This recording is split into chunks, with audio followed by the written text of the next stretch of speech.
Rejoignez dès à présent la grande famille des abonnés de votre chaîne Sika TV sur les réseaux sociaux.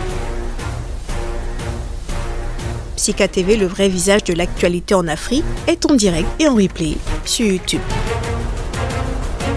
Abonnez-vous et cliquez sur la cloche de notification pour ne rien rater. Nous sommes également présents sur Facebook et sur Twitter.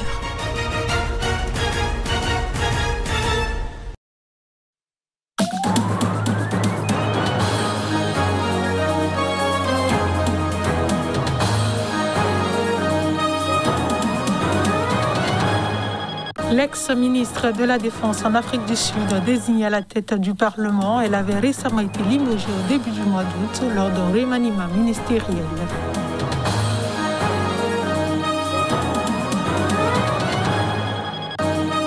Ces 54 ONG suspendues par le gouvernement ougandais, elles sont accusées de non-conformité avec la législation, parmi elles l'Organisation de défense des droits civiques, Chapter 4.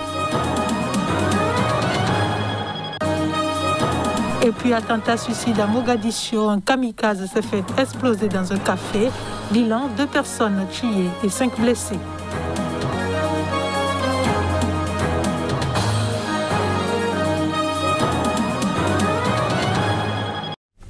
Bonsoir à tous et bienvenue dans cette édition. 49 cas de personnes ayant été en contact avec une jeune Guinéenne testée positive au virus Ebola à Abidjan ont été à ce jour recensés. C'est ce qu'a indiqué jeudi l'Organisation mondiale de la santé. Les précisions.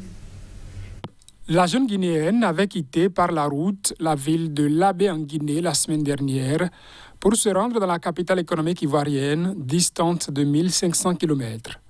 49 contacts sur le trajet ont été recensés, également dans les familles au point de départ à Labé, a déclaré Georges Kizerbo, expert de l'OMS, lors d'un point de presse en ligne de la branche Afrique de l'organisation.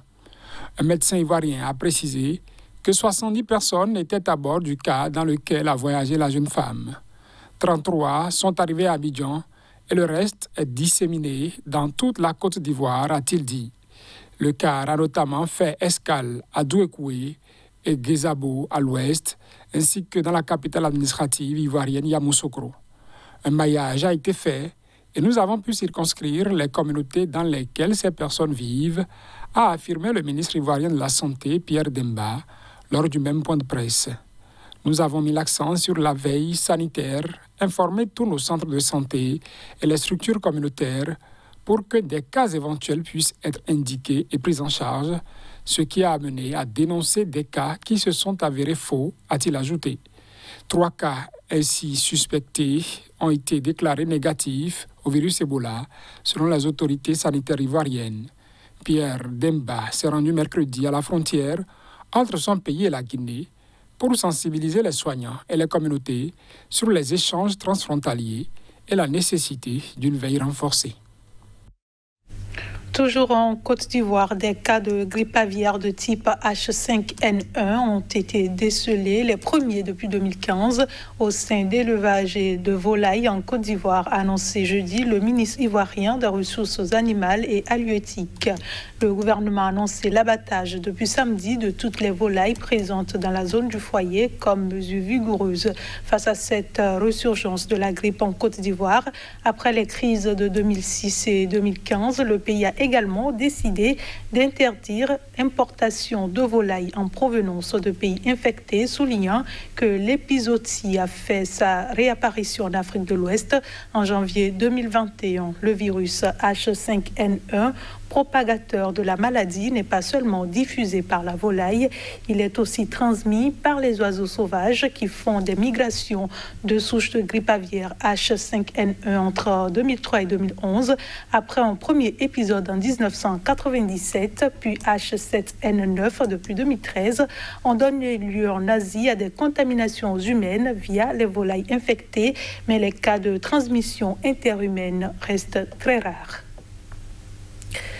L'Ouganda a ordonné, je le disais en titre, vendredi, la suspension avec effet immédiat de 54 ONG exerçant dans le domaine politique, religieux ou environnemental.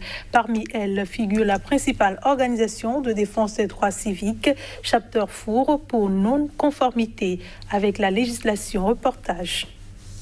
Selon le bureau des ONG, qui dépend du ministère des Affaires internes, les 54 associations suspendues opéraient sans être enregistrées, avec des permis de travail expirés ou n'avaient pas communiqué leur rapport et compte annuels.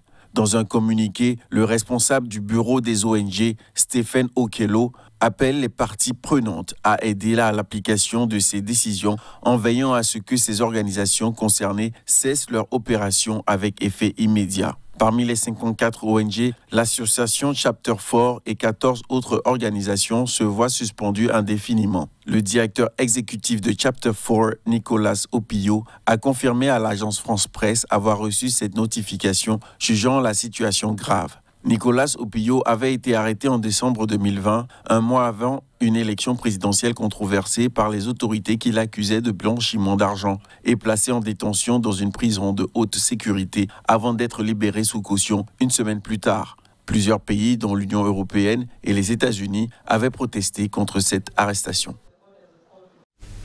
Le Parlement sud-africain a élu à sa tête l'ex-ministre de la Défense, récemment limogé aux grandes dames des partis d'opposition qui ont ouvertement mis en doute sa compétence et sa probité. Nosiviwe Mapisi Nkakula a quitté le gouvernement au début du mois d'août lors d'un remaniement ministériel survenu après une série d'émeutes et de pillages provoqués par l'incarcération de l'ex-président Jacob Zuma qui ont fait plus de 300 morts. Les détails. L'ex-ministre sud-africaine de la Défense, récemment limogée, a été élue jeudi présidente du Parlement, provoquant l'indignation des partis d'opposition qui ont ouvertement mis en doute sa compétence et sa probité. Elle est sortie du gouvernement au début du mois lors d'un remaniement ministériel, survenu après une série d'émeutes et de pillages déclenchés mi-juillet par l'incarcération de l'ex-président Jacob Zuma et qui ont fait plus de 300 morts. L'ex-ministre avait été critiqué pour sa gestion de la crise, mais aussi pour avoir publiquement contredit le président Cyril Ramaphosa, qui affirmait que les violences étaient une tentative d'insurrection planifiée. Le parti au pouvoir, l'ANC, l'a toutefois ensuite désigné favorite pour présider l'Assemblée. I would like to thank the ANC.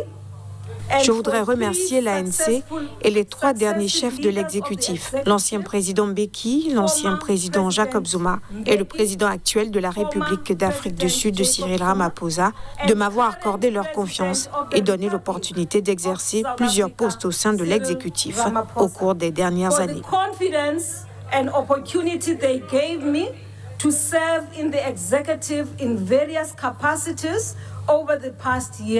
Pour l'Alliance démocratique, principal parti d'opposition, cette élection neutralise le Parlement qui ne pourra plus garantir la transparence.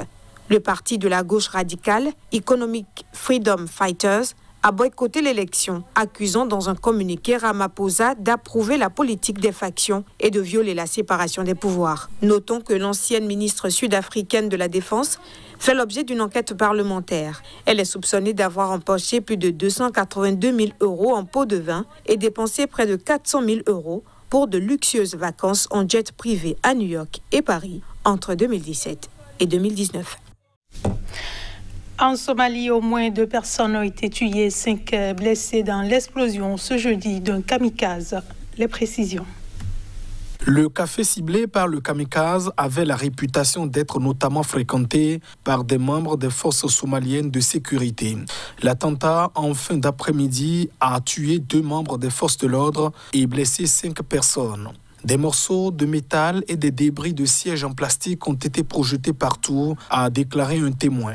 L'attentat n'a pas été revendiqué dans l'immédiat, mais les insurgés Shebab affiliés à Al-Qaïda et qui combattaient depuis des années le gouvernement somalien perpètrent régulièrement des attentats contre des objectifs gouvernementaux et civils à Mogadiscio, la capitale. En juin, ils ont revendiqué un attentat suicide ayant fait au moins 10 morts et des dizaines de blessés dans un café bondé de Mogadiscio. Les Shebab ont contrôlé un temps la capitale somalienne avant d'en être évincés en 2011 par une force de l'Union africaine, mais ils contrôlent toujours d'importantes zones rurales du pays. Des milliers de personnes continuent jeudi à essayer d'accéder à l'aéroport de Kaboul, les États-Unis reprochant aux talibans d'en entraver l'accès pour les Afghans qui souhaitent quitter leur pays. Les détenteurs de passeports américains ne rencontrent quant à eux aucun obstacle. Coincés entre les postes de contrôle tenus par les talibans et la clôture de barbelés posée par l'armée américaine à l'aéroport, la seule porte de sortie de l'Afghanistan, une immense foule de civils afghans attend toujours dans l'espoir de trouver un sol pour fuir au loin. Les images lundi d'une marée humaine se précipitant sur le tarmac de l'aéroport ou de ces personnes s'accrochant désespérément au fuselage d'un avion avaient choqué le monde. Ces Afghans cherchent à échapper au nouveau régime des talibans qui ont pris le contrôle de tout le pays dimanche, hormis une poche de résistance dans la vallée du Panjshir, au nord-est de Kaboul, après une campagne militaire expéditive de 10 jours. Près des ambassades aussi, ils sont nombreux à prier d'être évacués. Beaucoup ont déjà des visas pour un pays étranger, mais ils ne peuvent entrer dans les enceintes diplomatiques. J'ai parlé avec mon ami qui est sur place. Il a une lettre des Espagnols assurant qu'il peut partir avec eux, mais quand il essaie de gagner la porte, on le menace de lui tirer dessus, raconte à l'AFP un homme qui a demandé à rester anonyme. Les Espagnols lui ont dit que s'il parvenait à entrer, tout irait bien pour lui, mais il n'y arrive pas, ajoute-t-il. Tous se souviennent encore du précédent régime taliban entre 1996 et 2001 et de son bilan catastrophique en matière de respect des droits humains et n'ont aucune confiance dans les multiples assurances données ces derniers jours par ces islamistes. Mardi, un porte-parole des talibans, Zabiullah Mujahid, avait assuré qu'ils avaient appris de leur premier exercice du pouvoir avant d'en être chassés en 2001 par une coalition menée par les États-Unis et qu'il y aurait de nombreuses différences dans leur manière d'administrer leur pays. Et c'est ici que se referme ce journal. Merci de votre fidélité. Restez avec nous. L'info revient dans un instant sur Sika TV.